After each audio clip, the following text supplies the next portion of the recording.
Broadcasting live from the Business Radio X studios in Atlanta, Georgia, it's time for Atlanta Business Radio, spotlighting the city's best businesses and the people who lead them. Welcome to this very special edition of Atlanta Business Radio. Blake, it is time for ATDC Radio. I love coming down here to the campus and doing this show. There's so much energy, a lot of IQ points walking these halls, but a lot of enthusiasm and so much collaboration. I just love the energy here and glad you could come down here and join me, man. Yeah, glad to be here. It's good to finally be in Georgia Tech. All right. First up, in episode 1 here on ATDC Radio today, please join me in welcoming to the broadcast ATDC mentor, Nakia Melecio. How are you? I am good this morning. A little sleepy, but I'm good. I've been in and out of an airport for the past 3 weeks, in and out of hotels, but I'm enjoying being back here at ATDC. I love being here coaching and mentoring. Well, we are delighted to have you. We went and got you off of your perch there in the lobby. Uh-oh. This is where you live, in this lobby. We've been down here probably 6 or 8 months now, coming once a month to broadcast live, interviewing folks all over the place. And I got to say, I think I see you out there almost all the time. All the time. I take most of my office hours Tuesday, Wednesdays, and Thursdays. Occasionally, unless there's a crisis or something and somebody needs to talk to me immediately. And then, sometimes I'll dip in maybe a Monday or a Friday. But for the most part, I'm here Tuesday, Wednesdays, and Thursdays is where you'll see me out there in my chi spot. So a day in the life of an ATDC mentor, what do you do? Yeah. So most times, I spend a lot of time in the customer discovery process. We have customer discovery lab every Thursday, and a lot of times there's companies that are in there that are going through the customer discovery process. And oftentimes they'll want to have like office hours after to kind of talk about some of their findings. To talk about some of the things that they're doing within their business model. And sometimes I just spend time just helping them tweak it, making sure they're talking to the right customer. And we just kind of brainstorm on what's the best strategy for, building out their business. So what drew you to fill this role? What were you doing before you were doing this? Oh God, I was, had like 20 other jobs I was doing. No, you can't hold a job, right? Can you? I am the epitome of a serial entrepreneur. I've got that sickness and that disease that I just can't get rid of. I've been an entrepreneur since I was a kid. The running joke, we did a little video around here, and Aubrey makes a joke about it. He says, if I hear one more comment about a pack of now laters, I'm gonna pass out. But literally, I figured it out as an young entrepreneur. And what drew me here to ATDC, actually, I found out about ATDC because I mentor for the National Science Foundation, and we had a meeting with the team which was a Georgia Tech team, and we met here. And I was like, how have I been in Atlanta all this time and I've never known about ATDC? And so it was just kind of one of those things where I walked in, I was like, okay, this feels like home to me, and then I was like, I got to figure out how, to become a mentor here. And it was a process. You apply, you submit what your skills are. It took a couple months. I heard back, came in for the interview, and they said, sure, you can come on board and mentor. And it's been a wonderful experience ever since then. So walk us through it. I was about to say a young person, but it's not necessarily the case. There are people that maybe are on second, third, fourth chapter, taking another swing at this thing. So I won't say young person, but a person getting something going. One of the things they can avail themselves of just all of this education and access. So, that person or that team is taking advantage of all of that. When and how do you get plugged into the process? To when they're starting the business or? Yeah, or I guess so. Yeah. So it's kind of, there's no, okay, we're going to start here. We're going to start here. It's not step 3.5. Yeah, it's not step 3.5. It's kind of like, okay, a lot of the companies, they think they know what starting a business is. And so they go out, they get their business card, get the business license, get the everything website, but a customer. Everything but a customer. Right. And so then they go out and they try this, and they try everything in the world. And then they come back in and it's like, man, something's missing. And I was like, yeah, you don't know who your customer is. That's what's missing. It's like you spent all this money. And so what I try to do is I try to help them understand who their customer is. Oftentimes people will say, well, Delta Airlines is my business. Let's just throw that out there, and they'll say, well, I'm providing X service to this airline. Okay, well, who's buying that specific service? Oh, well, Delta's buying it. No, Delta's not buying that service. Who specifically within that industry or that specific person within that specific department that's buying your specific service? And that's what I spend time helping them understand, who is the right person. Are you talking to the right person? And oftentimes they don't understand that. They think it's just the big, large company, and it's usually that real micro, small individual who has the problem, who has the pain. And I try to help them identify who that person is and where that pain is. So I want to talk about this problem pain thing, because I wonder if you find this. I run into it occasionally trying to be a little bit of a strategic marketing resource to some firms. Do you find that some people come in here with a solution in search of a problem all the time, as opposed to identifying a problem? All the time. Speak to that a little bit, because that's a real challenge for folks. It is because it's we all have these natural assumptions because we're the smart at something, educated at something, or we spend some time working in specific industry. So we have these natural assumptions on that we know what the problem is, but everybody's job is different from company to company, but the problem may be specifically the same. But it's how do you figure out how to get your business in there to solve that very specific problem? A lot of companies will try to say, well, I have the answer to your problem, but you never talk to the person to really get their perspective on it. And so I spend a lot of time helping them understand how to deliver their services, their goods to that specific company.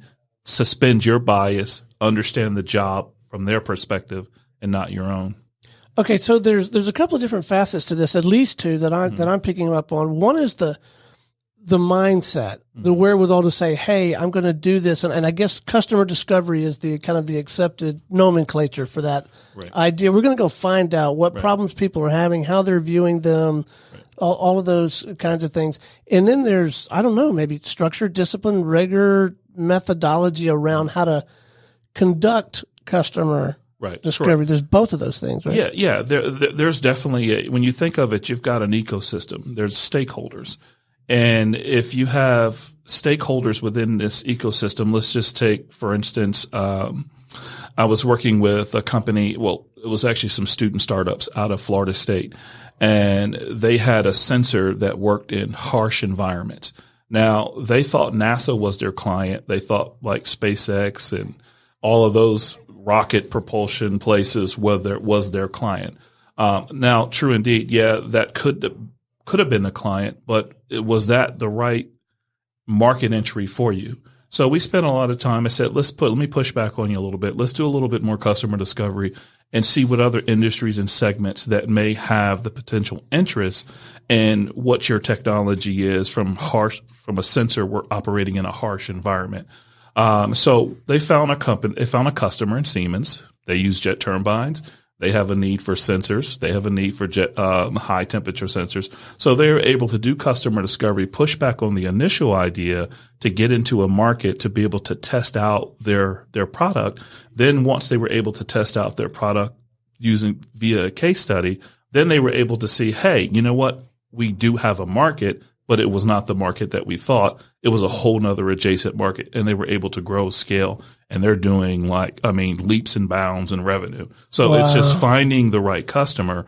Oftentimes we have an initial assumption who we think the customer is, but customer discovery unpacks all these other markets that you're not even thinking about that have the potential problem. And there's a lower barrier of entry because some of these markets, depending on the deeper the technology, the deeper the tech that you're working on, there's regulations, there's challenges, there's hurdles like that can prevent you from getting in and prevent you from scaling in those markets. And with your background and experience, you have the scar tissue, knowledge base, experience base, maybe to save me some time, energy, and effort in trying to get something ramped up, right? Oh yeah. I was thinking about it a couple of weeks ago, and I keep a record of all the companies I've worked with over the years, and I thought about it.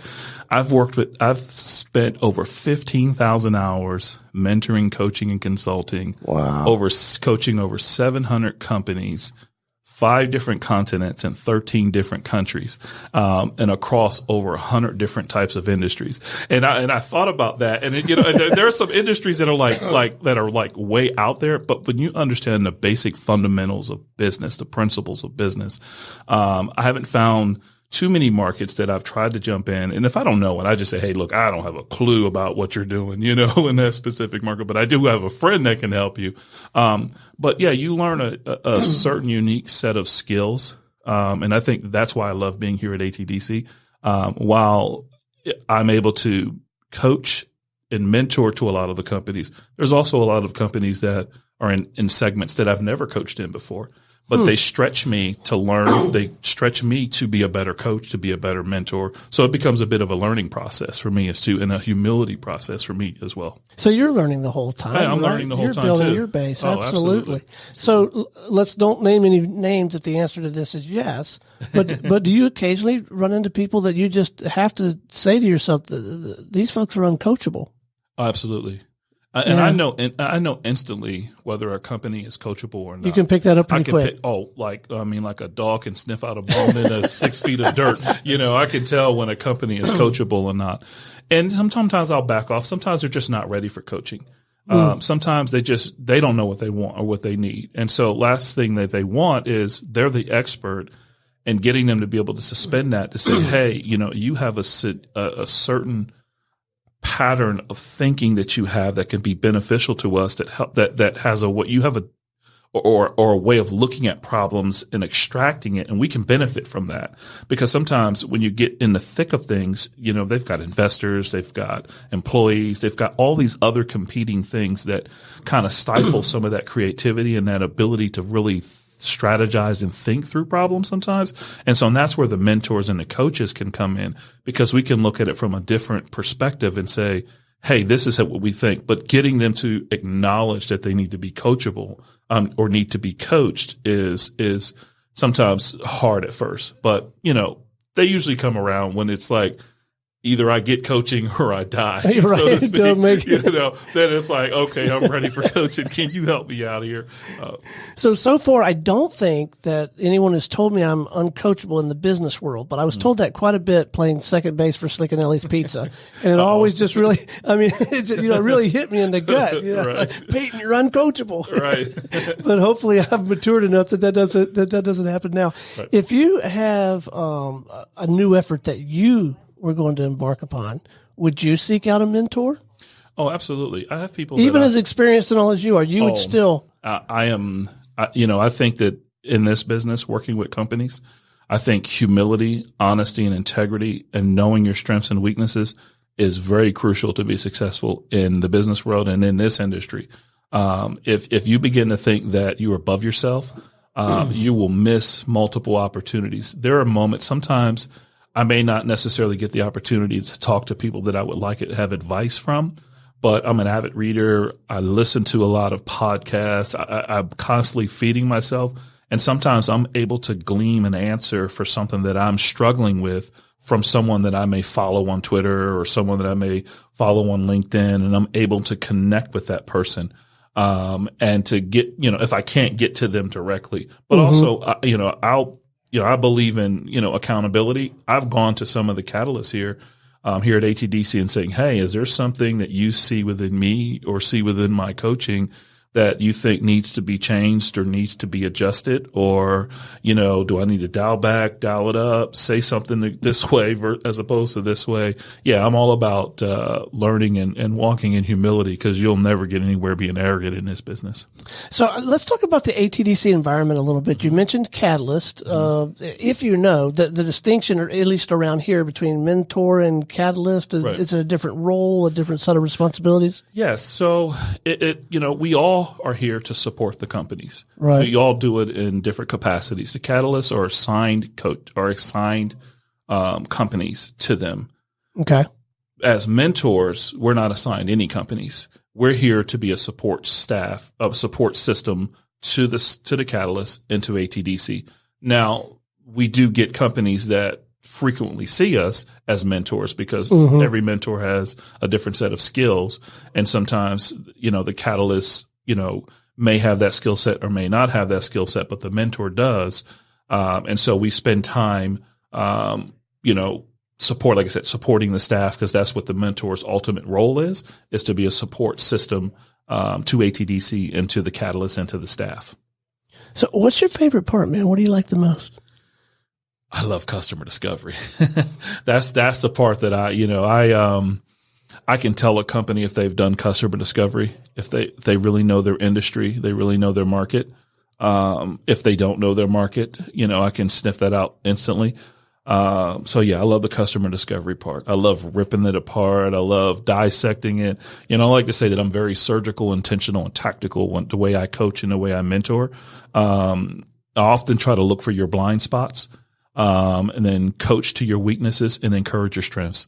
And that's what my role is. I view my role as a mentor, you're the what and I'm the how in this equation, so how do you get from point A to B if you're stuck? So if you're stuck, my role as a mentor is to find a way to get you unstuck, and let you own the decision about where you're trying to go. Man, it is so evident just in hearing you talk about it, how passionate you are about that whole process. I believe it. So you don't have to sell me at this point, although you might have had to a year ago on the value of customer discovery. Mm-hmm. Maybe it's because I'm hanging out here so much. Right. And boy, do I not know how to go about it.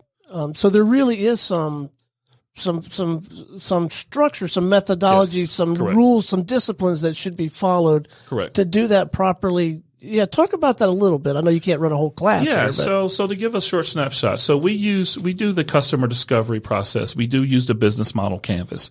The business model canvas works really, really well when you couple that with customer discovery.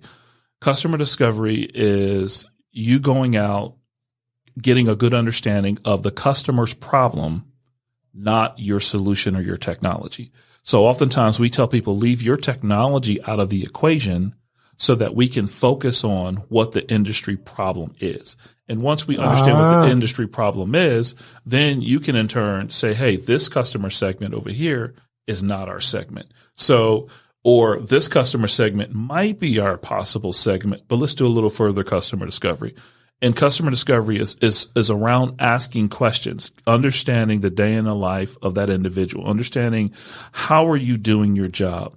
How do you go about getting that job done? What are the tools you need? What are the problems you're having? What are the friction points in that specific job? And then we try to find enough people that have the same problem. Then once we found that cluster of people that have the same problem, we found a customer segment. Then that's where you begin to build around the customer segment. Now it doesn't stop there. Then you move into, now we have an MVP. Now let's tell people where our technology is. We found a segment. Now that segment and matched it with that MVP. Now let's go test this thing and see if it actually works. And then we get the feedback from that. I tell people who build apps and develop, say, listen, you don't build anything until you talk to people, until you know specifically what they need. Yeah. We're too way enamored with going and building things and building stuff. I got to raise that money. I got to raise that seed round. I got to get that Series A. We get so caught up in the glamour of the world of startup that we forget, are we building companies? Are we hiring people? Are we building jobs? Are we truly disrupting industry? Are we truly changing the narrative? Those are the things that I kind of care about, and those are the kinds of things that customer discovery can unpack. Now, do you personally have a sweet spot in terms of industry or size sector that you really like to sort of stay in a lane?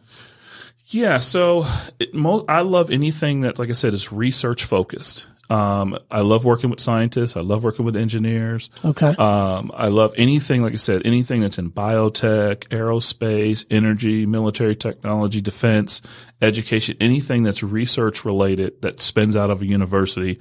I have a strong strength in tech transfer, so I understand that process.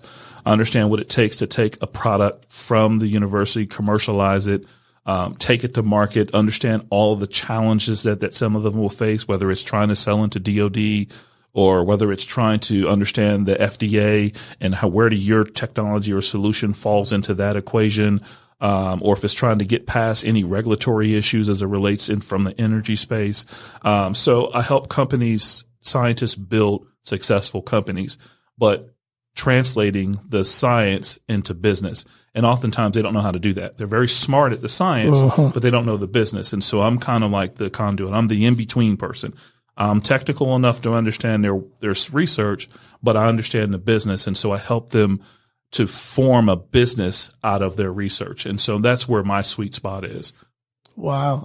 I just wonder, as you were saying that, how much really good, solid research that could probably have tremendous impact on the planet is not being and may not ever be commercialized because they're, for whatever reason, they're not taking advantage of the kind of expertise and attention that you and ATDC give toward this. So I think I know the answer to this, but your counsel would be, I believe, maybe instead of just going out into the world and seeking a mentor, find a structured system that, for whom it is the reason they get up in the morning, like an ATDC, to help guide you to some of the right resources. Yeah, that would be your counsel? Absolutely. I mean, spend some time.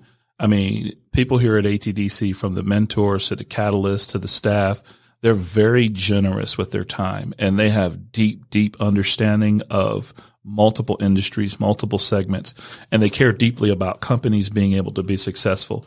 There's a lot to be said when you're speaking of ATDC. There's a lot that comes with that, and I think that if companies would really buy in the process, and what I mean by buy in for the customer discovery, go through the educate. If your desire is to be an accelerate, do what you need to do to be that. If your desire is to be a signature, do what you need to do that. And then you have the coaching staff, you have the mentor staff, you have all the resources that are here to help you be successful. Sometimes one of my famous things that I like to tell companies is sometimes you need to slow down to speed up. Oftentimes it's like you're trying to take a corner, a sharp corner, 90 miles an hour in a Hyundai. Yeah, you may get it, but you may run off that cliff. But if I give you a Ferrari and have you make that corner at 90 miles an hour, yeah, you may make that corner. So it's helping entrepreneurs understand you're a Hyundai right now. You're not a Ferrari. And so, but you have the ability to get there, and this environment can help you get there so that when you do get to that corner and you have to take it at 90 miles an hour, now we've equipped you with the right vehicles, the right tools, the right resources so that you can in turn be a successful entrepreneur or take that corner at 90 and have the confidence to be able to do that. What a marvelous set of resources. I mean, thank God for ATDC, and I think they're very blessed to have you on board. So if someone wants to reach out, have a conversation with you, talk more about mentoring in general, or maybe begin to get some insight on anything from customer discovery to genuinely commercializing research, what's the best way for them to connect? Whatever you think is appropriate, LinkedIn, email, phone, whatever's appropriate. All of the above. I mean, they can reach out to me on LinkedIn. They can reach out to my website, iDesign Project. They can find me there. They can find me in ATDC's online. They can just put my name in there and they'll find all my information as well. Or you can find me in my personal lounge boy chair right here in the lobby, with my coffee waiting on folks. But yeah, you can find me here. I'm very easy to find. There's not too many Nakia Melecios floating around here. Well, it has really been a pleasure visiting with you this morning. Absolutely. Keep up the good work, man. And let's check in with each other from time to time. Absolutely. Get us updated on some of the stuff that you're working on. And, cause these are stories I think they need to be shared, man. Yes, absolutely. Fantastic. Thank you for your time. Yeah. Hey, stay with us. We're going to visit with a couple more guests. Okay. Absolutely. Appreciate that. All right. Next up on ATDC Radio this morning, please join me in welcoming to the show CEO with Press Sports, Mr. Conrad Cornell. Good morning, sir. Good morning, Stone. Thanks for having me on. Glad to have you. So what'd you learn in that last segment? Well, I think that we did some customer discovery, but maybe not as in-depth as what Nakia was describing. So what was that like for you? Did it surprise you how much you did learn, and maybe you learned some things that you just did not see coming when you went through that process on your own? Well, I mean, it was weird. So I was in college, and we had this idea Drew and I did. I'm here with my partner, Drew. Good morning, Drew. How are you? What's your last name, Drew? Williams. All right. Well, you're famous now. Yes, sir. So we have Drew with us as well. And your role in the company? I'm the CFO and CMO. We're kind of both. Lots of A O's. lot of stuff, yeah. Lot We're both going on. co-founders, just us. All right. So you started this thing in college, and you were about to say that it was weird. Go ahead. Well, so I'm going into my senior season of baseball at Mercer University and talking to Drew. We have this idea for starting a sports platform that functions identical to Instagram, but it's just for sports highlights. Cool. Because talking to, all of our friends, all my teammates, nobody wanted to post their highlights growing up on their Instagram pages because there's this negative stigma surrounding posting your own highlights. Okay. And so, we were wishing, man, it would have been cool if we had been posting all those the whole time, because these Instagram pages are going to be the photo albums of our lives that our kids look at. Right. And so it's I never posted any of the videos of me wrestling, any of the videos of Drew and I in Little League playing together, in high school baseball, football. They're all gone. I mean, I can't get them. There was one video of me scoring a touchdown that was uploaded to YouTube. So that's all I got. Right. And so it's all right, well, do kids have this problem? Because this app would be for kids. So I sent out a survey. I went and literally printed out 300 of them and went and gave them to 2 middle schools and 2 high schools and got back the data. And it was 72% of the kids were on Instagram. And wow. Of the girls, 98% of them didn't feel comfortable posting sports highlights, and 84% of the guys don't post sports highlights. Now, did they say why they didn't feel comfortable? Just this stigma that we're talking about. It's you're being full of yourself doing that? Is that So I went to the University of Mississippi, and when Conrad called me about this stigma, we had this in high school. We went to rival schools, and we had all these highlights, and we couldn't put it anywhere. If you put it on Instagram, it came off a little arrogant, stuff like that. And so we thought, why is there not a profile that could hold all these sports highlights? And so we went out, did the surveys, like what Nakia said, the customer research is huge, because we may think that there still is a negative stigma, but if the market doesn't think that, there's nothing to do. So, and it probably is it getting less and less so? Because we're a lot quicker to show how much fun we're having at Disney World or whatever, right? Yeah, I mean, everyone wants to post a picture of them and their girlfriend, them and their family on vacation at the beach. And kids, we're seeing the young kids especially will post on Instagram. But what we've seen, we've been doing this for 2 years now, is a lot of the kids, when they get towards the end of high school and start getting into college, they'll delete all their sports posts. Oh, wow. Because it's just they get to college and nobody cares. Yeah.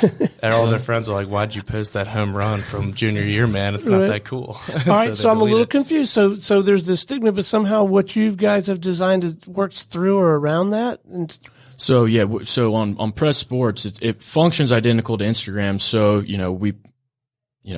the majority of teenagers around the world are familiar with Instagram and are using it. So we modeled the platform after Instagram, but instead of building a follower base, you're building a fan base of people that want to see those highlights. So you don't have to. I see. It's appropriate. It's more appropriate to do that. Almost kind of like the radio business. Like if you not that there's not value in, sitting at your house and doing a podcast about how smart you are, but it's more appropriate, like on the Business Radio X network, right? Exactly. You got this, because that's what we do, is we cover business stories. So it's appropriate. It's expected. It makes sense that I would have my home run on Press Sports. Yeah, because your follow base on Instagram, there's some people that are like, I don't want to see it. I don't want to see your sports stuff at all, but they may want to see it on another platform like Press Sports. How about that? Wow. So we don't have him mic'd up anymore, but I'll get a nod from him. That's good customer discovery. Really thinking it. I'm getting 2 thumbs up over there. By the way, I think what you're doing for ATDC is phenomenal with the mentor, because we're 24-year-old kids, and we need this kind of mentorship that you give to us. All right, so walk us through how you got things ramped up, what you're doing now. Yeah. So we were in college. This was about October of 2017. So in the fall semester of senior year, it's to start talking to Drew. All right, let's do this. Let's make this business plan and send these surveys out to make sure kids have the problem. So December, go after some friends and family, because we we don't know how to code. Need some capital. All right, so you need some money to get this thing going. You can only call in so many favors, right? You got Drew fired up, but you can't have people coding till midnight on just that. Exactly. So we got an angel investor who was gonna take care of the MVP, and so we interviewed about 4 development companies and went with one that actually outsources to India, but they're based out of Ohio. They're called Sunflower Labs. They've done a great job, but the issue that we ran into, so, we're in the middle of our last semester of college and we're trying to prototype this app with our team in India. And neither of us know how to use Photoshop. So we're sending them notes and sentences about what this app is supposed to look like with little sketches. And it's taking like 8 iterations to get like one screen of the prototype done. Right. Because we're sending it to them and it's like, this is not their native language. Like we can't expect them to understand. They're like misspelling words it's like, it's not their fault. We should have, if I could go back and do it, I would have been on Photoshop. I would have learned it. I would have made the prototypes exactly what they're supposed to look like, and it would have taken 10 days. But instead it's taken 2.5 months to get the prototype done. And then they start coding the MVP. And so we launched the MVP 2 days after we got knocked out of the conference tournament. So I'm done with college, done with baseball. Drew and I moved back to Atlanta, and we have our MVP, and we're beta testing with 200 beta testers. And that kind of goes on. All right, you got 200 athletes to start posting stuff on this platform. Yes. On the platform where they know they're testing it. They know we're looking for feedback to make it better. Right. But that's work. That's grunt work, right? I mean, you don't just send an email or throw up a post. That is grunt work, getting 200 real beta testers to do this. Yeah. So what we did is we would reach out to them on Instagram and we made them a personal highlight tape in exchange for them being a beta tester. Sweet. Okay. And, it's part of it's the customer discovery is what that is, because we know exactly what they're using on the MVP and what we need to really infiltrate, what parts to really expand and stuff like that.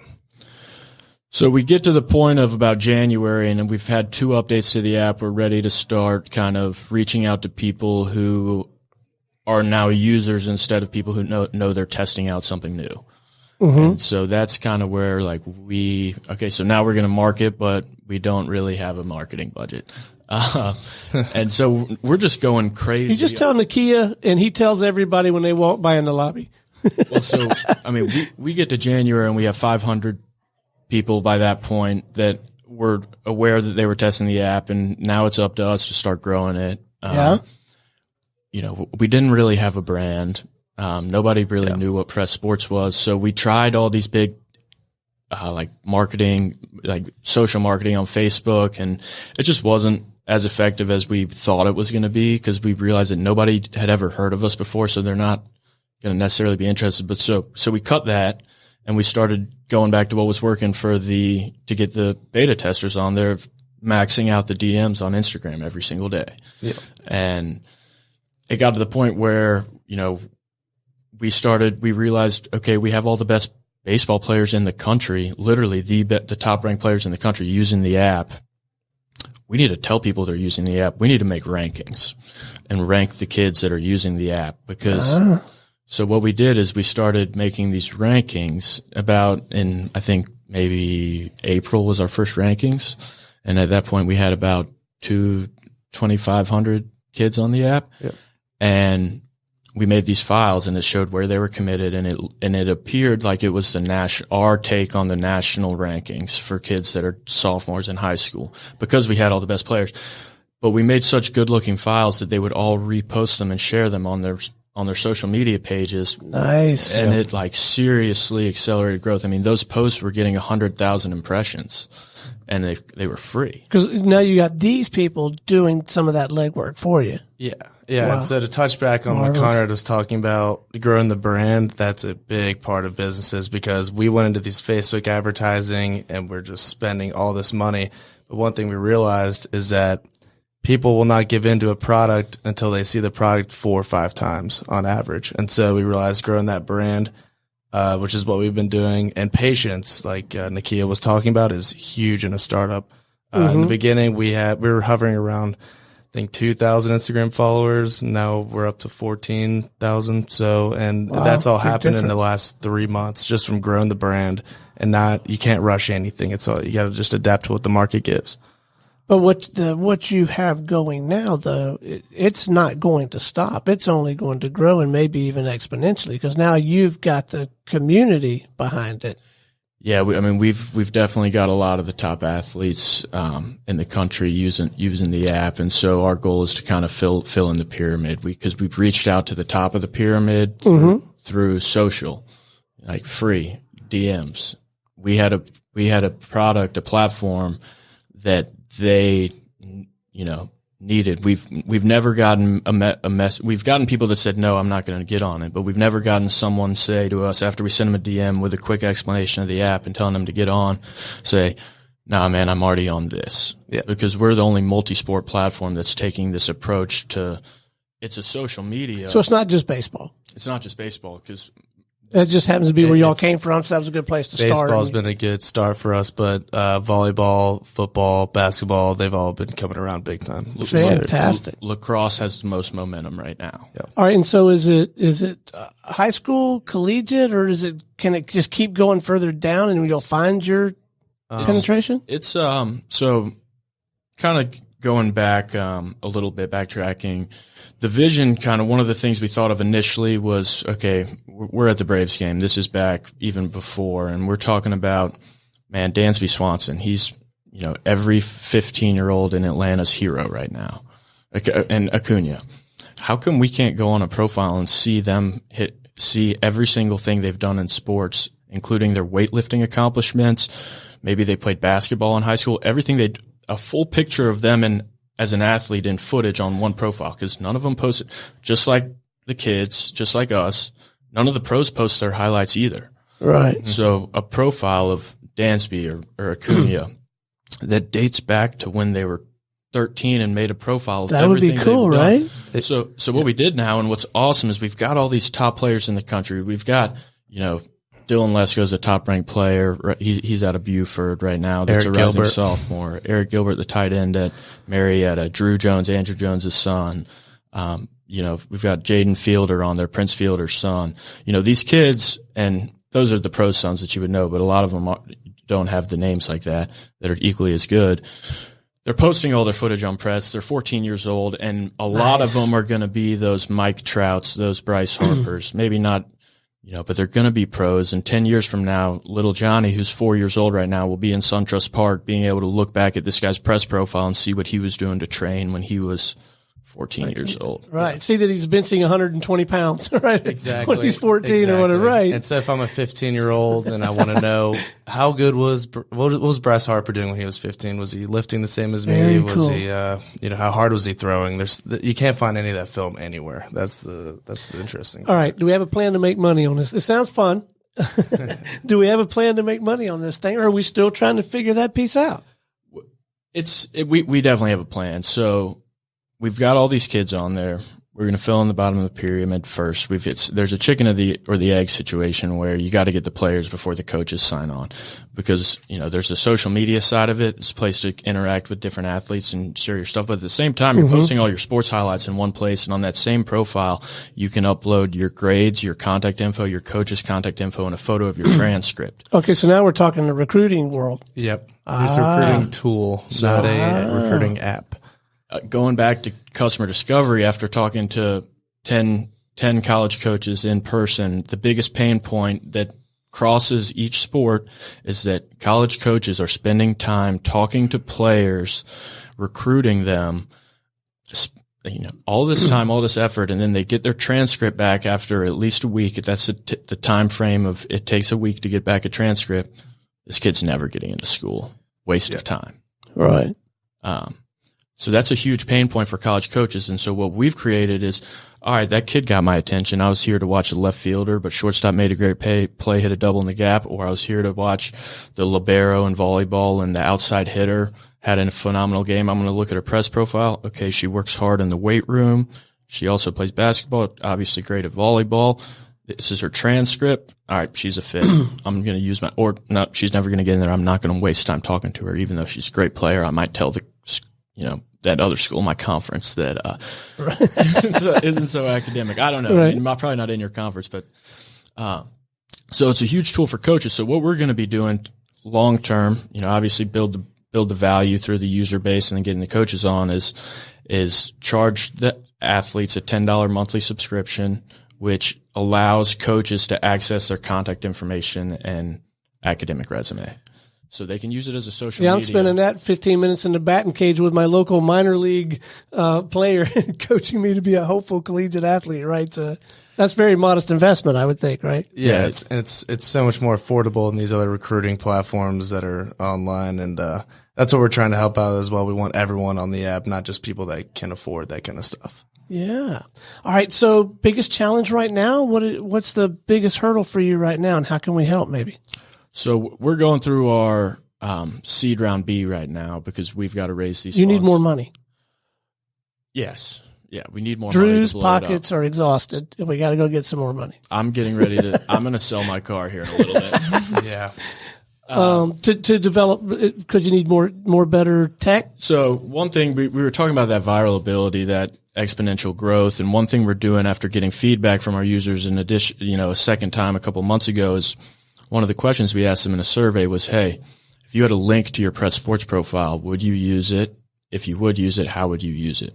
That was a question, 140 responses, 65% of the kids mentioned without being provoked, I want to put this link in my Instagram bio, in my Twitter bio. Those are billboards, virtual billboards. Well, and that's another way. Maybe they don't want to see the big, the highlight on Instagram, but maybe it's cool. It's okay to have the link over here on this other platform. It's just a link to a separate profile. Right. Just like on LinkedIn, a link on your LinkedIn to your Radio X interview. That's different. Yeah. Mm-hmm. Exactly. Yeah. And so, we're building this web app so that kids can send a link to their profile and an email to a coach. They can put it in their Instagram bio, and they already put their Huddle links, which is, Huddle's a competitor, but they have a much different approach where the coaches of high schools pay money for all the members of their team to have a profile, and the coaches share footage with them. Those kids can then create highlight tapes based on the footage that's shared with them by their coach, but they can't upload something to their profile outside of what the coach has shared to them. All right. But you guys need money. And what else you need? You need some more smarts. You need some mentoring. What do you need? I think as CTO, it's definitely something that we're keeping our eyes out for. Just so you don't have to outsource completely to Ohio and Sunflower Labs. They've done a great job, but it's always good to have someone in house doing that. Sure. And it's probably an unfair question. I'll ask it anyway. Timeline.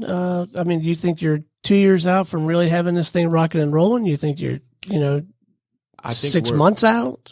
We're a year out from implementing the revenue model. Okay. Right now we're in the middle of this round, and then we're probably going to have, which gives us this $300,000 that we're raising right now. I don't know if I was supposed to go into the specifics of money.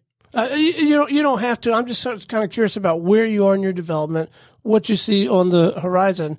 But I will ask one thing about the money, because it occurs to me that can be a whole nother job. Just, you're trying to get all this put together, and then you got this whole other job of going out and trying to raise money. And really what I wanted to ask is, to what degree has it been helpful to be part of this ATDC ecosystem on all of these fronts? So, Brad Schweizer is investment relations, and he's been a big help. He's taught me a lot about the convertible notes, all of that kind of stuff. Oh yeah, because that's your thing. That's one of your O hats, right? Yeah, he gave me a textbook, and I learned about a chapter of these convertible notes, and now I get it entirely. I totally get it. And so, he's connected us with some people. Basically, all day I'm reaching out to potential investors while I'll let Conrad mainly run the other stuff, because right now we're in a seed round.